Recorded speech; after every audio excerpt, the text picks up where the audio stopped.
going to the maximum. Godspeed ahead, no man alive is catching. A force to be reckoned with, adrenaline's my acronym. Verb, noun, or adjective, say the word and let's begin. Today we're talking about using adrenaline to take your game to the next level. The idea for this video came because I was watching the Netflix documentary Sprint about the Olympic sprinters. And as I do when I'm watching documentaries like that, I'm trying to figure out why and how. Except for that documentary is more about the stories, the life stories of the actual sprinters themselves. It's not really about like how they train and what they do to get better. That's what I was looking for. That's not really what they talked about. So as I was watching the documentary, I started thinking to myself, I wonder what they do. I wonder what it is, how they train to make themselves, to get themselves to that kind of elite level. And while I was thinking about that, I found myself wondering about the possibility of them using adrenaline, because it makes sense that they, as they're in the 100 or 200 meter sprint,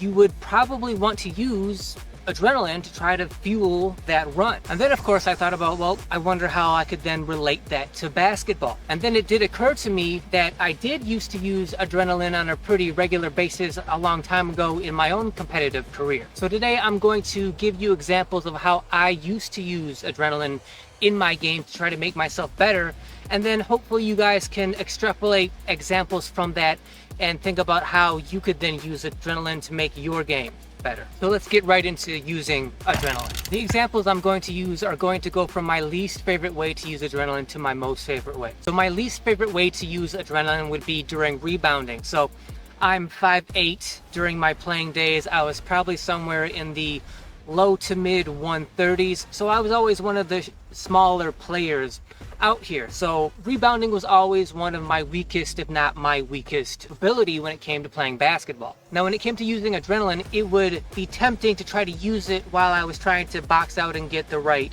position to get a rebound. But the problem is adrenaline doesn't really make you stronger, and it definitely doesn't make you like taller or bigger. So using it for boxing out was tempting, but never was going to be practical. So instead, when I would use adrenaline for rebounding, it would be in situations where maybe I didn't have that great of a boxed out position, and so when the rebound would come, instead of being able to sort of secure it 100% the way you would optimally want to, instead, especially because I'm smaller, shorter than people, I would tip the ball back up into the air, trying to tip it away from the other team, trying to tip it to myself. And usually when doing that, you have to tip it 2 or 3 times up in the air and away from the defense or whatever position side of the ball you're playing. So that means you're jumping as high as you can, as explosively as you can, and then you're tipping it away. So that means you have to sprint to the next position to tip it again, jumping as explosively as you possibly can. And you're doing that 2 or 3 times within like a 7-second interval, which doesn't sound like much, but when you're doing that much intense sprinting and running in that small little amount of time, it can be very fatiguing. And so it's those kind of instances when I would call on adrenaline to make that a little bit easier on myself, give myself a little bit of advantage over other players.